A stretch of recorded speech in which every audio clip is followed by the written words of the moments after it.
Part 1. You will hear a woman phoning a company that converts old photographs to digital format.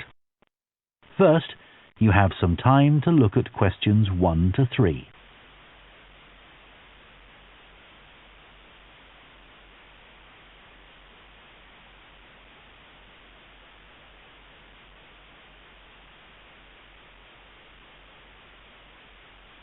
Now listen carefully and answer questions 1 to 3.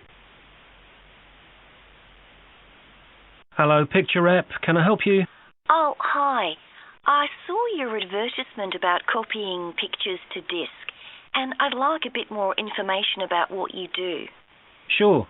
What would you like to know? Well, I've got a box full of old family photos that's been up in the attic for years.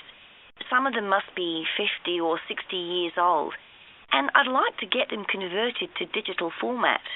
Sure, we can do that for you. Right. And what about size? The photos are all sorts of sizes. Are there any restrictions? Well, the maximum size of photo we can do with our normal service is 30 centimetres, and each picture must be at least 4 centimetres. That's the minimum we can cope with. Well, that should be fine. And some of them are in a frame. Should I take them out before I send them? Yes, please. We can't copy them otherwise. And also the photos must all be separate. They mustn't be stuck into an album. OK, that's not a problem. So, can you give me an idea of how much this will cost? I've got about 360 photos, I think. We charge £195 for 300 to 400 photos for the basic service. OK, and does that include the disc? Yes, one disc, but you can get extra ones for £5 each. That's good. So, do I need to pay when I send you the photos? No, we won't need anything until we've actually copied the pictures. Then we'll let you know how much it is, and once we've received the payments, we'll send the parcel off to you. Right. Before you hear the rest of the conversation, you have some time to look at questions 4 to 10.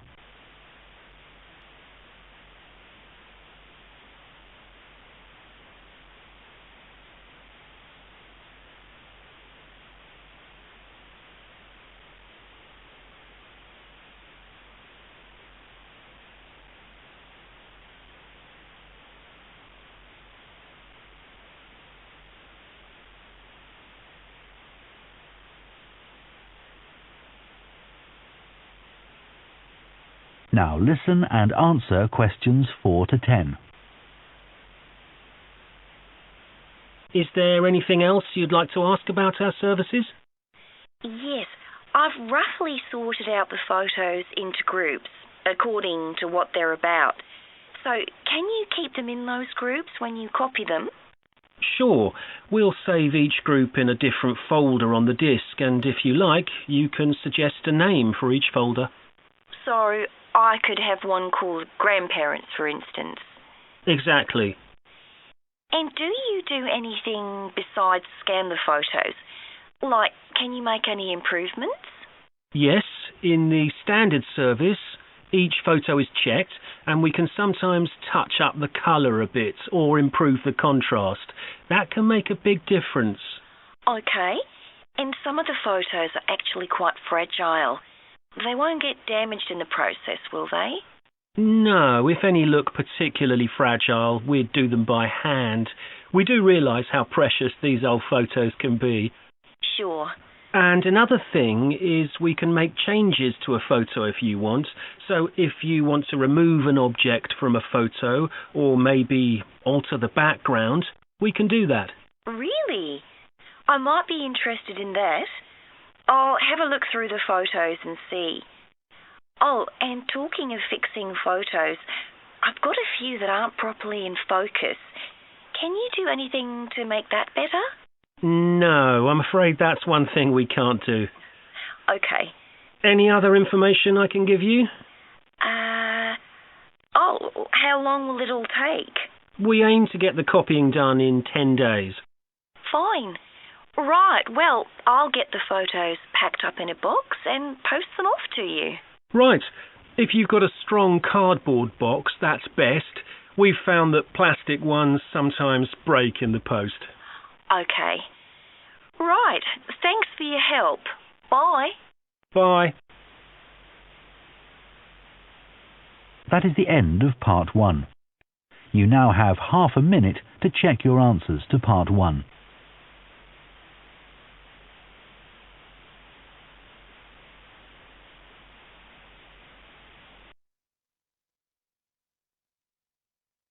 Part 2. You will hear a head teacher talking to parents of pupils about changes at the school. First, you have some time to look at questions 11 to 15.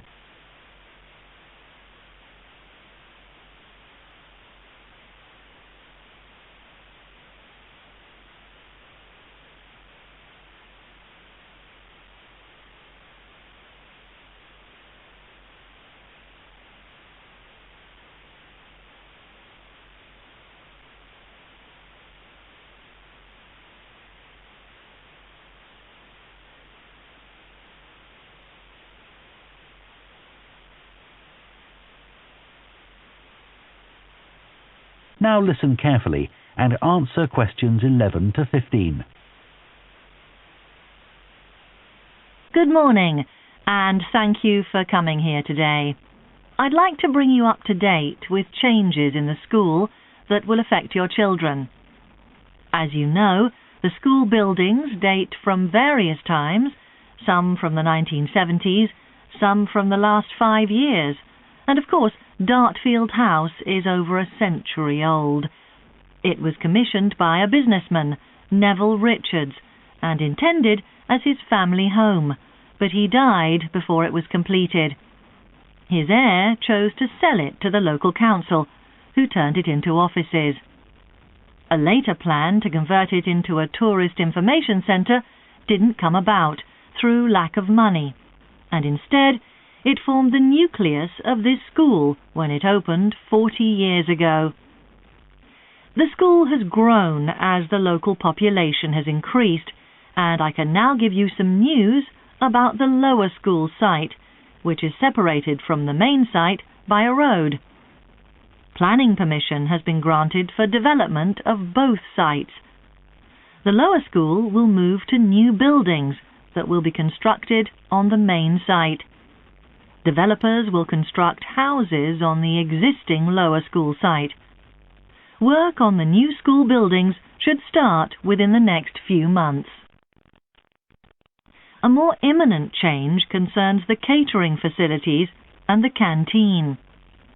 The canteen is always very busy throughout the lunch period. In fact, it's often full to capacity because a lot of our pupils like the food that's on offer there. But there's only one serving point, so most pupils have to wait a considerable time to be served. This is obviously unsatisfactory, as they may have hardly finished their lunch before afternoon lessons start. So, we've had a new food hall built, and this will come into use next week. It'll have several serving areas, and I'll give you more details about those in a minute. But one thing we ask you to do to help in the smooth running of the food hall is to discuss with your children each morning which type of food they want to eat that day, so they can go straight to the relevant serving point. There won't be any junk food. Everything on offer will be healthy, and there's no change to the current system of paying for lunches by topping up your child's electronic payment card online. You may be wondering what will happen to the old canteen. We'll still have tables and chairs in there, and pupils can eat food from the food hall or lunch they've brought from home. Eventually, we may use part of the canteen for storage, but first, we'll see how many pupils go in there at lunchtime. Before you hear the rest of the talk, you have some time to look at questions 16 to 20.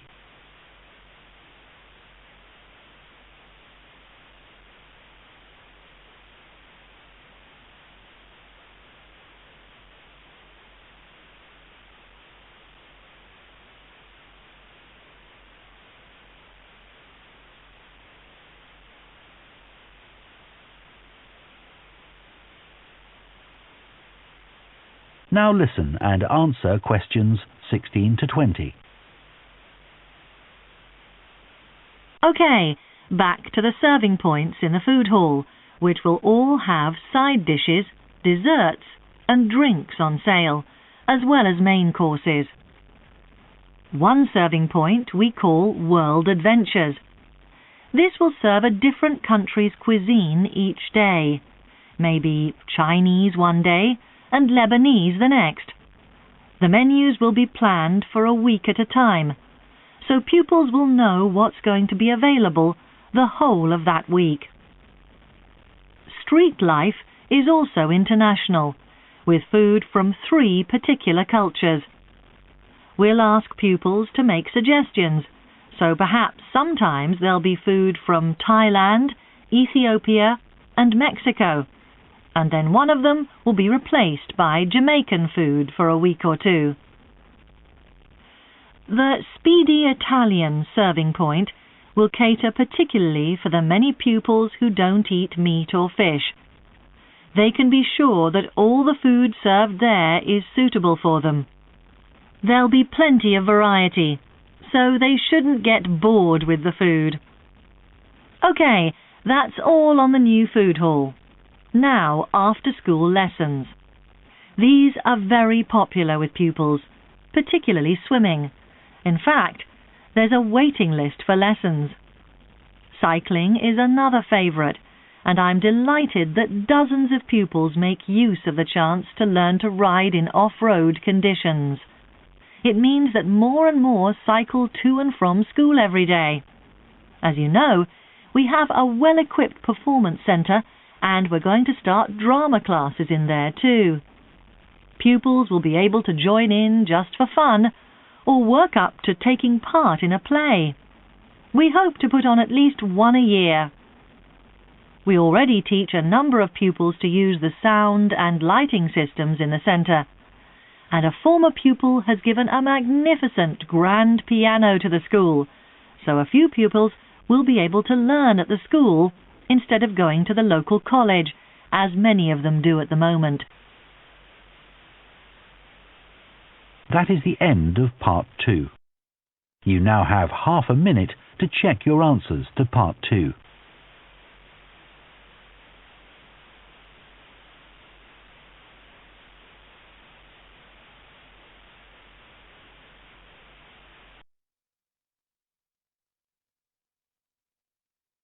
Part 3. You will hear 2 psychology students called Luke and Susie discussing their assignment on sleep and dreams. First, you have some time to look at questions 21 to 24.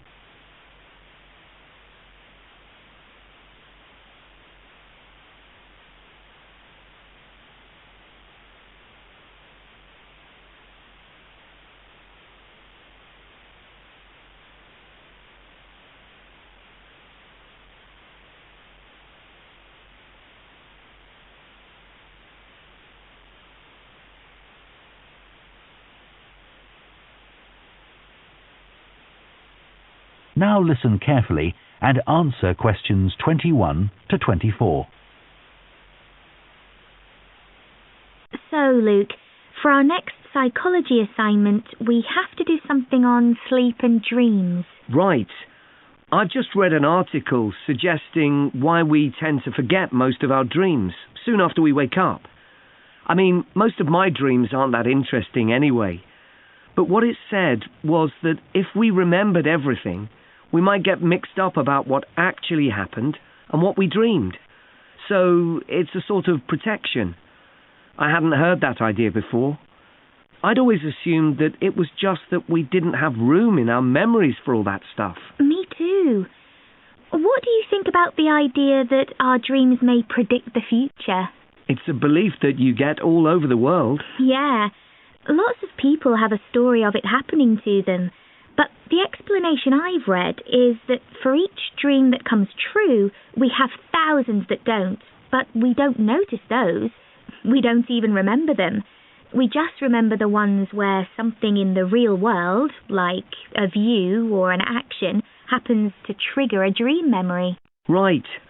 So it's just a coincidence, really. Something else I read about is what they call segmented sleeping. That's a theory that hundreds of years ago, people used to get up in the middle of the night and have a chat or something to eat, then go back to bed. So I tried it myself. Why? Well, it's meant to make you more creative. I don't know why, but I gave it up after a week. It just didn't fit in with my lifestyle. But most preschool children have a short sleep in the day, don't they? There was an experiment some students did here last term to see at what age kids should stop having naps, but they didn't really find an answer. They spent a lot of time working out the most appropriate methodology, but the results didn't seem to show any obvious patterns. Right. Anyway, let's think about our assignment. Last time I had problems with the final stage, where we had to describe and justify how successful we thought we'd been. I struggled a bit with the action plan too. I was okay with the planning, but I got marked down for the self-assessment as well. And I had big problems with the statistical stuff. That's where I really lost marks. Right. Before you hear the rest of the discussion, you have some time to look at questions 25 to 30.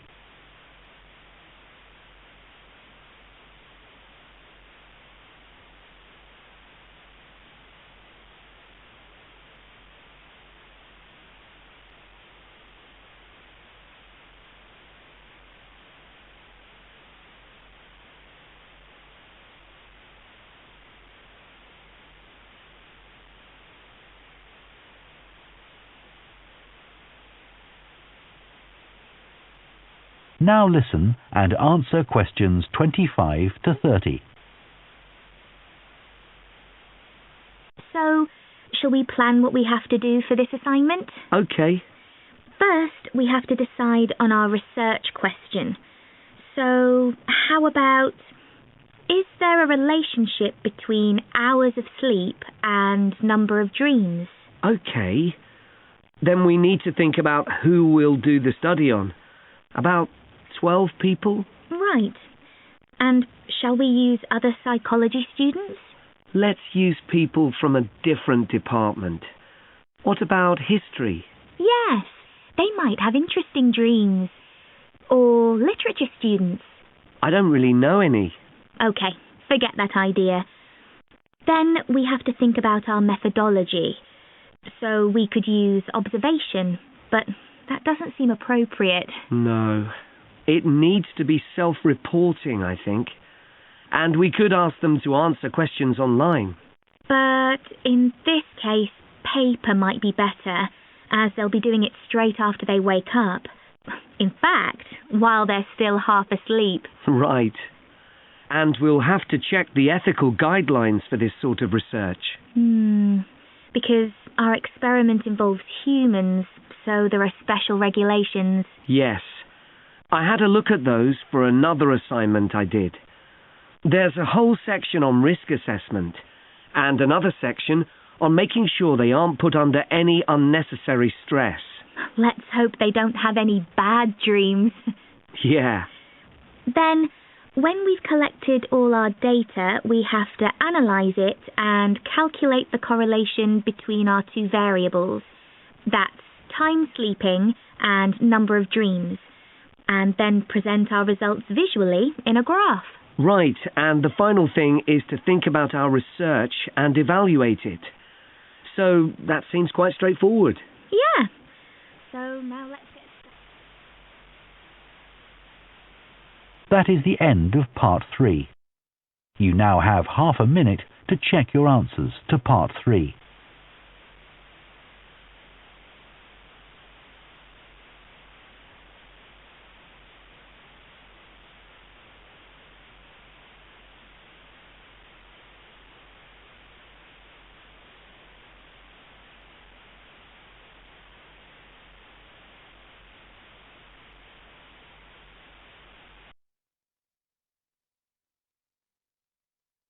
Part 4. You will hear a sports science student giving a presentation on the health benefits of dance. First, you have some time to look at questions 31 to 40.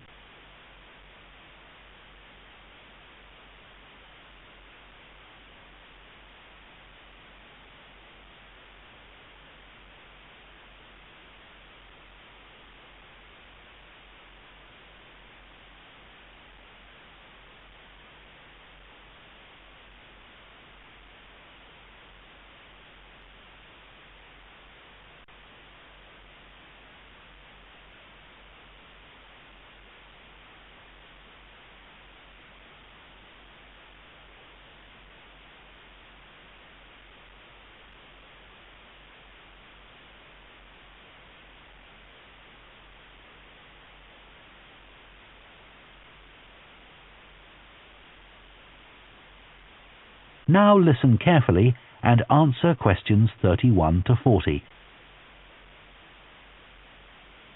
Dancing is something that humans do when they want to have a good time. It's a universal response to music found in all cultures. But what's only been discovered recently is that dancing not only makes us feel good, it's also extremely good for our health. Dancing, like other forms of exercise, releases hormones, such as dopamine, which make us feel relaxed and happy. And it also reduces feelings of stress or anxiety. Dancing is also a sociable activity, which is another reason it makes us feel good. One study compared people's enjoyment of dancing at home in front of a video with dancing in a group in a studio. The people dancing in a group reported feeling happier, whereas those dancing alone did not. In another experiment, university researchers at York and Sheffield took a group of students and sent each of them into a lab where music was played for 5 minutes. Each had to choose from 3 options: to sit and listen quietly to the music, to cycle on an exercise bike while they listened, or to get up and dance. All were given cognitive tasks to perform before and after. The result showed that those who chose to dance showed much more creativity when doing problem-solving tasks. Dr. Lovett at the University of Hertfordshire believes dance could be a very useful way to help people suffering from mental health problems. He thinks dance should be prescribed as therapy to help people overcome issues such as depression.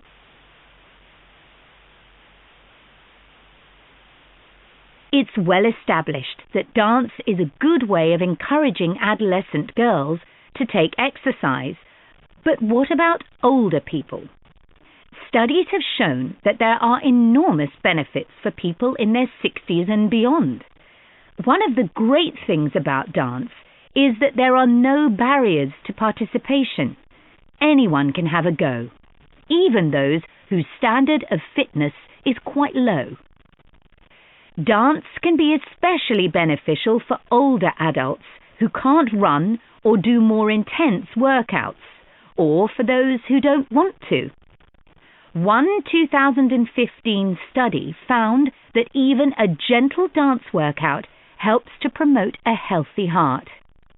And there's plenty of evidence which suggests that dancing lowers the risk of falls, which could result in a broken hip, for example, by helping people to improve their balance. There are some less obvious benefits of dance for older people too. One thing I hadn't realized before researching this topic was that dance isn't just a physical challenge. It also requires a lot of concentration, because you need to remember different steps and routines. For older people, this kind of activity is especially important because it forces their brain to process things more quickly and to retain more information. Current research also shows that dance promotes a general sense of well-being in older participants, which can last up to a week after a class. participants report feeling less tired and having greater motivation to be more active and do daily activities such as gardening or walking to the shops or a park. Ballroom or country dancing, both popular with older people, have to be done in groups. They require collaboration and often involve touching a dance partner, all of which encourages interaction on the dance floor. This helps to develop new relationships and can reduce older people's sense of isolation, which is a huge problem in many countries. I also looked at the benefits of Zumba. 15 million people in 180 countries now regularly take a Zumba class, an aerobic workout based on Latin American dance moves. John Porcari, a professor of exercise and sports science at the University of Wisconsin, analyzed a group of women who were Zumba regulars and found that a class lasting 40 minutes burns about 370 calories. This is similar to moderately intense exercises like step aerobics or kickboxing. A study in the American Journal of Health Behavior showed that when women with obesity did Zumba 3 times a week for 16 weeks, they lost an average of 1.2 kilos and lowered their percentage of body fat by 1%. More importantly, the women enjoyed the class so much that they made it a habit and continued to attend classes at least once a week. Very unusual for an aerobic exercise program. Dance is never going to compete with high-intensity workouts when it comes to physical fitness gains, but its popularity is likely to keep on rising because it's such a fun way to keep fit. That is the end of Part 4. You now have 1 minute to check your answers to Part 4.